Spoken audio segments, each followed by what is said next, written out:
ओम नमो भगवते वासुदेवाय नमः। नमस्कार बंधुगण आपण मानक आम यूट्यूब चैनल को स्वागत। बंधुगण आज भिडियो आमे आपण मानक कहवाक जाऊँ 25 और 26 तारीखर दिन आपणकर किपरि सब्यस्त हेबो ता सहित जदि कहबा ए दुई दिन रे ଆପଣଙ୍କ ପାଇଁ ବିଶେଷ ଭାବରେ କିପରି ସ୍ଥିତି ରହିବ, କେଉଁ ସବୁ ଜିନିଷରେ ଆପଣଙ୍କୁ ଫାଇଦା ହେବ, କେଉଁ ସବୁ ଜିନିଷରେ ଆପଣଙ୍କୁ ସାବଧାନତା ଅବଲମ୍ବନ କରିବାକୁ ପଡ଼ିବ, ଆପଣଙ୍କର ଲଭ୍ ଲାଇଫ୍ କିପରି ରହିବ, କ୍ୟାରିୟର କିପରି ରହିବ, ବିଜନେସ୍ ଆଉ ବ୍ୟାପାର କିପରି ରହିବ, ତା ସହିତ ସ୍ୱାସ୍ଥ୍ୟର ମହତ୍ତ୍ୱପୂର୍ଣ୍ଣ ଇନଫର୍ମେସନ୍ ମଧ୍ୟ ଆମେ ଆପଣମାନଙ୍କୁ ଭିଡ଼ିଓରେ କହିବୁ। ଆଉ ଏ ଭିଡ଼ିଓ ଶେଷରେ ଆମେ ଆପଣମାନଙ୍କୁ କିଛି ଉପାୟ ବିଷୟରେ ମଧ୍ୟ କହିବୁ, ଯାହାଦ୍ୱାରା ଆପଣ ଏ ଦୁଇ ଦିନକୁ ଆହୁରି ଅଧିକ ଶୁଭ ଓ ମଙ୍ଗଳଦାୟକ ସାବ୍ୟସ୍ତ କରିପାରିବେ। ଆଗକୁ ଭିଡ଼ିଓ ଆରମ୍ଭ କରିବା ପୂର୍ବରୁ ଆମର ଆପଣଙ୍କୁ ରିକ୍ୱେଷ୍ଟ, ଯଦି ଆପଣ ଆମର ଏ ଚ୍ୟାନେଲରେ ନୂଆ କରି ଆସିଛନ୍ତି ଚ୍ୟାନେଲକୁ ସବସ୍କ୍ରାଇବ୍ କରନ୍ତୁ, ସାଙ୍ଗରେ ନୋଟିଫିକେସନ୍ ବେଲ୍କୁ ମଧ୍ୟ ଅନ୍ କରନ୍ତୁ, ଯାହାଦ୍ୱାରା ସମୟ ସମୟରେ ସହ ନୂଆ ନୂଆ ଭିଡ଼ିଓର ନୋଟିଫିକେସନ୍ ଆପଣଙ୍କୁ ମିଳିଯିବ। ତ ଆସନ୍ତୁ ଜାଣିବା କିପରି ରହିବ 25 ଆଉ 26 ତାରିଖର ଦିନ ଆପଣଙ୍କ ପାଇଁ। ଯଦି ସବୁଠାରୁ ପ୍ରଥମେ ଆମେ ଆପଣମାନଙ୍କୁ କହିବୁ ବିଶେଷ ଭାବରେ କି କ'ଣ ଆପଣଙ୍କ ପାଇଁ ଏ ଦୁଇ ଦିନରେ ବିଶେଷ ଭାବରେ ପଜିଟିଭ୍ ରହିବା ପାଇଁ ଯାଉଛି। ଯଦି କହିବା ଫ୍ରେଣ୍ଡସ୍, ଘର ପରିବାରରେ ଦୁଇ ଦିନରେ କୌଣସି ଶୁଭ କାର୍ଯ୍ୟ ସମ୍ପନ୍ନ ହେବାର ବିଶେଷ ସମ୍ଭାବନା ବନୁଛି। ପରିବାରର ଉତ୍ସବର ମାହୋଲ ମଧ୍ୟ ଆପଣଙ୍କର ବନିବ। ସନ୍ତାନ ପକ୍ଷକୁ ନେଇ ଏ ଦିନରେ ଆପଣଙ୍କର ଚିନ୍ତା ମଧ୍ୟ ବଢ଼ିପାରେ ତଥା ଆପଣଙ୍କୁ କୌଣସି ବି ପ୍ରକାରର କୌଣସି ସହଯୋଗ ପ୍ରାପ୍ତ ହେବାର ବିଶେଷ ଭାବରେ ଭଲ ସମ୍ଭାବନା ବନୁଛି। ଏମିତିରେ ଭାବି ଚିନ୍ତି ରଣନୀତି ନେଇକି କାର୍ଯ୍ୟ ଆପଣ କରନ୍ତୁ, ଯାହାଦ୍ୱାରା ଘରେ ଆପଣଙ୍କର ପଦପ୍ରତିଷ୍ଠା ବଢ଼ିବ। ଏହା ସହିତ ଆପଣଙ୍କର କୌଣସି ସ୍ୱପ୍ନ ମଧ୍ୟ ସାକାର ହେବାକୁ ଯାଉଛି। ସେଥିପାଇଁ ନିଜର କାର୍ଯ୍ୟ ଉପରେ ପୁରା ରୂପରେ ଆପଣ ଧ୍ୟାନ କେନ୍ଦ୍ରିତ କରନ୍ତୁ। କୋଉଠି ପୁଞ୍ଜି ନିବେଶ କରିବା ଆପଣଙ୍କ ପାଇଁ ଫାଇଦାମାନ ସାବ୍ୟସ୍ତ ହୋଇପାରେ। ବିଦ୍ୟାର୍ଥୀ ବର୍ଗଙ୍କୁ ପ୍ରତିଯୋଗିତା ସମ୍ବନ୍ଧିତ ପରୀକ୍ଷାରେ ଉଚିତ ପରିଣାମ ମଧ୍ୟ ଏ ଦିନରେ ହାସିଲ ହୋଇଯିବ। ତା ସହିତ ଏ ଦିନରେ ଆପଣଙ୍କର ସବୁ କାର୍ଯ୍ୟ ବହୁତ ଆସାନୀରେ ସମ୍ପନ୍ନ ହେବା ଦ୍ୱାରା ମନରେ ପ୍ରସନ୍ନତା ଏବଂ ତାଜାପଣ ଅନୁଭବ ହେବ। ଅଚାନକ ହିଁ କୌଣସି ଆର୍ଥିକ ସମସ୍ୟା ଆସିବା ଦ୍ୱାରା ଆପଣ ନିଜେ ନିଜକୁ ଚିନ୍ତାମୁକ୍ତ ମଧ୍ୟ ବିଶେଷ ଭାବରେ ଅନୁଭବ କରିବେ। ଏ ସମୟରେ ଗ୍ରହଙ୍କର ସ୍ଥିତି ଆପଣଙ୍କର ବ୍ୟକ୍ତିତ୍ୱକୁ ପ୍ରଭାବିତ ମଧ୍ୟ କରିବ। ତା ସହିତ ଘର କିମ୍ବା ସମାଜରେ ଆପଣଙ୍କୁ ନିଜର ଯୋଗ୍ୟତା ଦ୍ୱାରା ମାନ ସମ୍ମାନ ମଧ୍ୟ ପ୍ରାପ୍ତ ହେବ। ଧାର୍ମିକ ଏବଂ ଆଧ୍ୟାତ୍ମିକ କ୍ଷେତ୍ରରେ ବିଶେଷ ଭାବରେ ଆପଣଙ୍କର ବିଶେଷ ରୁଚି ମଧ୍ୟ ରହିବ। ଏସବୁ କାରଣରୁ ଆପଣଙ୍କର ଭାବନା ବହୁତ ଅଧିକ ସକାରାତ୍ମକ ଏବଂ ସନ୍ତୁଳିତ ମଧ୍ୟ ବନି ରହିବ। ଏହା ସହିତ ଯଦି କହିବା ଅନ୍ୟର ପରାମର୍ଶ ଅପେକ୍ଷା ନିଜର ଯୋଗ୍ୟତା ଏବଂ କ୍ଷମତା ଉପରେ ଅଧିକ ବିଶ୍ୱାସ କରନ୍ତୁ। ଏ ଦିନ ଆପଣ ସମସ୍ତଙ୍କର ସ୍ୱପ୍ନ ଆଉ ମହତ୍ତ୍ୱ ଆକାଂକ୍ଷାକୁ ପୂରା କରିବାର ଦିନ ଅଟେ। ପୁରା ମନୋବଳ ଦ୍ୱାରା ନିଜର କାର୍ଯ୍ୟ ପ୍ରତି ଆପଣ ଏ ଦିନ ସମର୍ପିତ ରୁହନ୍ତୁ। ଏହା ସହିତ ପ୍ରପର୍ଟି ସମ୍ବନ୍ଧିତ ଅଟକି ଥିବା କାର୍ଯ୍ୟ ବିଶେଷ ଭାବରେ ଆପଣଙ୍କର ପୂରଣ ହେବ। ସେଥିପାଇଁ ନିଜର ଧ୍ୟାନ ଏସବୁରେ କେନ୍ଦ୍ରିତ କରନ୍ତୁ। ପଇସା ସମ୍ବନ୍ଧିତ ନିବେଶ ପାଇଁ ମଧ୍ୟ ଏ ଦିନ ଆପଣଙ୍କର ବହୁତ ଉତ୍ତମ ଭରା ରହିବ। ଆସନ୍ତୁ ଜାଣିବା ଏ ଦିନରେ ଆପଣଙ୍କ ପାଇଁ କ'ଣ ନେଗେଟିଭ୍ ରହିବ। ଅନାବଶ୍ୟକ କୌଣସି ବି ପ୍ରକାରର ବିବାଦ ଆପଣଙ୍କର ଉତ୍ପନ୍ନ ହେବାର ବିଶେଷ ଭାବରେ ସମ୍ଭାବନା ବନୁଛି। କୌଣସି ଅନ୍ୟ ବ୍ୟକ୍ତିଙ୍କ ଦ୍ୱାରା ଘରେ ଆପଣଙ୍କର ଚିନ୍ତାର ମାହୋଲ ମଧ୍ୟ ଦେଖିବାକୁ ମିଳିବ। ଧନ ଅଚଳ ସମ୍ପତ୍ତିକୁ ନେଇକି ବିବାଦ ଉତ୍ପନ୍ନ ହେବାର ବିଶେଷ ଭାବରେ ସମ୍ଭାବନା ବନୁଛି। ତା ସହିତ ଉତ୍ଥାନ ପତନ ଉତ୍ପନ୍ନ ହେବାର ବିଶେଷ ଭାବରେ ସମ୍ଭାବନା ରହିଛି। ତ ସେ ସବୁ ଆପଣ ବିଶେଷ ଭାବରେ ଦୂରେଇକି ରହିବା ପାଇଁ ଚେଷ୍ଟା କରିବେ। ଏହା ଆପଣଙ୍କ ପାଇଁ ବହୁତ ଭଲ ରହିବ। କେବେ କେବେ ଯଦି କହିବା ଅଳସ୍ୱାମୀ କାରଣରୁ ଆପଣଙ୍କ କାର୍ଯ୍ୟରେ ରୋକାବଟ ମଧ୍ୟ ଆସିପାରେ, ତେଣୁ ଧ୍ୟାନ ରଖନ୍ତୁ କି ଟିକେ ଭୁଲ ବୁଝାମଣା ଆପଣଙ୍କର ଲକ୍ଷ୍ୟ ଠାରୁ ଭଟକେଇ ମଧ୍ୟ ପାରେ।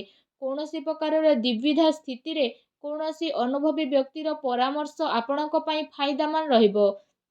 ଏହା ସହିତ ଆପଣଙ୍କୁ ଗୋଟେ କଥାର ବିଶେଷ ରୂପରେ ଏହା ଧ୍ୟାନ ରଖିବାର ରହିଛି କି କେତେଥର କଠୋର ବାଣୀ ଦ୍ୱାରା ଆପଣ କିଛି ଲୋକଙ୍କ ଭିତରେ ଭୁଲ ବୁଝାମଣା ମଧ୍ୟ ଉତ୍ପନ୍ନ ହୋଇପାରେ। ସେଥିପାଇଁ ନିଜର କଥାବାର୍ତ୍ତାରେ ଲଚିଲାପଣ ଆପଣ ରଖନ୍ତୁ। କାମର ଅଧିକତାର ପ୍ରଭାବ ଆପଣଙ୍କ ଶରୀର ଉପରେ ବିଶେଷ ଭାବରେ ପଡ଼ିବ। ସେଥିପାଇଁ ଆପଣ ଲଗାତାର ଆରାମ କରନ୍ତୁ। ଏହା ସହିତ ଯଦି କହିବା ଇଗୋ ଏବଂ ଅତି ଆତ୍ମବିଶ୍ୱାସର ଭାବନା ଆପଣଙ୍କର ମୁଖ୍ୟ କମଜୋରି ରହିବ।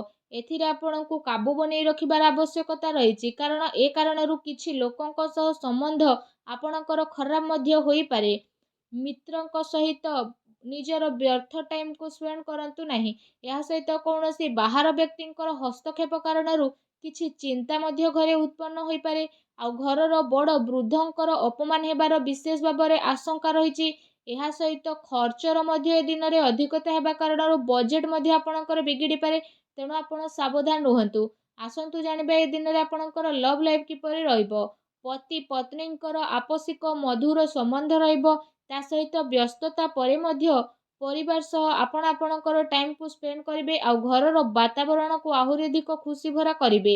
ପରିବାର ସହିତ ମନୋରଞ୍ଜନ ଏବଂ ସପିଂରେ ଆପଣ ଆପଣଙ୍କ ଟାଇମ୍କୁ ସ୍ପେଣ୍ଡ କରିବେ। ଏହାଦ୍ୱାରା ଘରେ ଖୁସିର ମାହୋଲ ଆହୁରି ଅଧିକ ରହିବ। ତା ସହିତ ଅବିବାହିତ ଲୋକଙ୍କ ପାଇଁ ଏ ଦିନରେ କୌଣସି ଭଲ ପ୍ରସ୍ତାବ ମଧ୍ୟ ଆସିପାରେ, ଯାହାଦ୍ୱାରା ଆପଣଙ୍କ ମନ ବହୁତ ହି ପ୍ରସନ୍ନ ରହିବ। ଆସନ୍ତୁ ଜାଣିବା ଏ ଦିନରେ ଆପଣଙ୍କର ବ୍ୟବସାୟିକ କ୍ୟାରିୟର କିପରି ରହିବ। ପୂର୍ବ କିଛି ଦିନରୁ ଯେଉଁ ବିଜନେସ୍ ପାର୍ଟିରେ ଆପଣଙ୍କର ଭଲ କଥାବାର୍ତ୍ତା ଚାଲି ଆସୁଥିଲା, ଯଦି କହିବା ଏବେ ସେ ସବୁର ବହୁତ ଭଲ ପରିଣାମ ଆପଣଙ୍କୁ ସାମ୍ନାକୁ ଆସିବ। ମହତ୍ତ୍ୱପୂର୍ଣ୍ଣ ଉପଲବ୍ଧି ଏ ଦିନରେ ଆପଣଙ୍କୁ ପ୍ରାପ୍ତ ମଧ୍ୟ ହେବ। ଚାକିରି କରୁଥିବା ବ୍ୟକ୍ତିଙ୍କର କୌଣସି ଟାର୍ଗେଟ ପୂରା ହେବା ଦ୍ୱାରା ଆପଣଙ୍କର ଦିନ ଖୁସି ରହିବ। ବ୍ୟବସାୟିକ ସ୍ଥଳରେ ଆପଣଙ୍କର ଯଦି କହିବା ସ୍ଥିତି ବଢ଼ିବ। କର୍ମଚାରୀଙ୍କର ନିଜର କାର୍ଯ୍ୟ ପ୍ରତି ପୁରା ରୂପରେ ସମର୍ପଣ ଭାବ ମଧ୍ୟ ଦେଖିବାକୁ ମିଳିବ, ଯାହାଦ୍ୱାରା କାମ ସମୟରେ ସହ ଆପଣଙ୍କର ପୁରା ମଧ୍ୟ କରିବା ପାଇଁ ନଜର ଆସିବ। ଏହା ସହିତ ଯଦି ବିଶେଷ ଭାବରେ କହିବା ପ୍ରପର୍ଟି ବ୍ୟବସାୟରେ ଜଡ଼ିତ ବ୍ୟକ୍ତିବିଶେଷଙ୍କର କୌଣସି ବଡ଼ ଡିଲ୍ ହେବାର ସମ୍ଭାବନା ରହିଛି। ଏହା ସହିତ ପବ୍ଲିକ୍ ଡିଲିଂରେ ମଧ୍ୟ ବିଶେଷ ଭାବରେ ଆପଣଙ୍କୁ ଲାଭ ମିଳିବ। ଚାକିରି କରୁଥିବା ବ୍ୟକ୍ତିବିଶେଷଙ୍କୁ କୌଣସି ଅଫିସିଆଲି ଯାତ୍ରା କରିବା ପାଇଁ ପଡ଼ିପାରେ।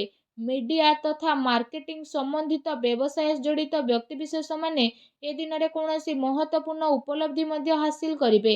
ସେଥିପାଇଁ ନିଜର ସମ୍ପର୍କ ସୂତ୍ରଙ୍କ ସହ ଅଧିକରୁ ଅଧିକ ଟାଇମ୍କୁ ବ୍ୟତୀତ କରନ୍ତୁ। ଏହା ସହିତ ଏ ଦିନରେ ଆପଣଙ୍କୁ କାର୍ଯ୍ୟକ୍ଷେତ୍ରରେ ପରିଶ୍ରମର ଅନୁରୂପ ଉଚିତ ପରିଣାମ ମଧ୍ୟ ହାସିଲ ହେବ, ଯାହାଦ୍ୱାରା ଆପଣଙ୍କର ମନ ମଧ୍ୟ ବହୁତ ଅଧିକ ପ୍ରସନ୍ନ ରହିବ। ଆସନ୍ତୁ ଜାଣିବା ଏ 2 ଦିନରେ ଆପଣଙ୍କ ସ୍ୱାସ୍ଥ୍ୟ କିପରି ରହିବ। ଏ ଦିନରେ ଆପଣଙ୍କୁ କୌଣସି ସମୟରେ ଥକାପଣ ଏବଂ କମଜୋରି ମଧ୍ୟ ଅନୁଭବ ହୋଇପାରେ। ଏଥିପାଇଁ ଆପଣ ନିଜର ଖାଦ୍ୟପେୟ ଉପରେ ବିଶେଷ ରୂପରେ ଧ୍ୟାନ ରଖନ୍ତୁ। ତା ସହିତ ଆପଣ ଆୟୁର୍ବେଦିକ ଜିନିଷର ଅଧିକ ସେବନ କରନ୍ତୁ। ଏହା ଆପଣଙ୍କ ପାଇଁ ବହୁତ ହି ଭଲ ରହିବ। ଏହା ସହିତ ନିଜ ସ୍ୱାସ୍ଥ୍ୟକୁ ଆହୁରି ଅଧିକ ଭଲ ରଖିବା ପାଇଁ ଆପଣ ପ୍ରତ୍ୟେକ ଦିନ ଯୋଗ କରନ୍ତୁ, ବ୍ୟାୟାମ କରନ୍ତୁ, ସୁସ୍ଥ ରୁହନ୍ତୁ। ଆସନ୍ତୁ ଜାଣିବା ଏ ଦିନରେ ଆପଣଙ୍କ ପାଇଁ କ'ଣ ବିଶେଷ ଉପାୟ ରହିଛି। ଏ ଦିନରେ ଆପଣ ସ୍ନାନ ଆଦି ବିଶେଷ ଭାବରେ କରିସାରିବା ପରେ ଭଗବାନ ଶ୍ରୀରାମଙ୍କ ମନ୍ଦିରକୁ ଯାଆନ୍ତୁ ଏବଂ ସେଠି ଡାହାଣ ହାତର ଆଙ୍ଗୁଠିରେ ଭଗବାନ ହନୁମାନଙ୍କର ମୁଣ୍ଡରେ ସିନ୍ଦୁର ଲଗାନ୍ତୁ। ଆଉ ସୀତା ମାତାଙ୍କ ଚରଣରେ ଲଗାନ୍ତୁ ଏବଂ ନିଜର ମନୋକାମନାକୁ ମାଗନ୍ତୁ। ଏପରି କରିବା ଦ୍ୱାରା ଭଗବାନ ବଜରଙ୍ଗବାଲି ବହୁତ ଶୀଘ୍ର ପ୍ରସନ୍ନ ହେବେ। ଆଉ ଆପଣଙ୍କର ସମସ୍ତ କଷ୍ଟକୁ ଦୂର କରିବେ ଏବଂ ଆପଣଙ୍କର ସବୁ ମନୋକାମନାକୁ ମଧ୍ୟ ପୂରଣ କରିବେ। ଏ ପ୍ରକାରରେ ଉପାୟକୁ ଆପଣ ଅବଶ୍ୟ କରନ୍ତୁ। ଆପଣଙ୍କୁ ଅବଶ୍ୟ ହିଁ ଲାଭର ପ୍ରାପ୍ତି ହେବ। ଭଗବାନ ବଜରଙ୍ଗବାଲିଙ୍କ ଆଶୀର୍ବାଦ ଆପଣଙ୍କୁ ପ୍ରାପ୍ତ ହେଉ। ସଚ୍ଚା ଦିଲରେ କମେଣ୍ଟ ବକ୍ସରେ ଜୟ ବଜରଙ୍ଗବାଲି ଅବଶ୍ୟ ଲେଖନ୍ତୁ ଓ ଭିଡ଼ିଓକୁ ଲାଇକ୍ କରିବା ପାଇଁ ଆଦୌ ବି ଆପଣ ଭୁଲନ୍ତୁ ନାହିଁ। ଧନ୍ୟବାଦ।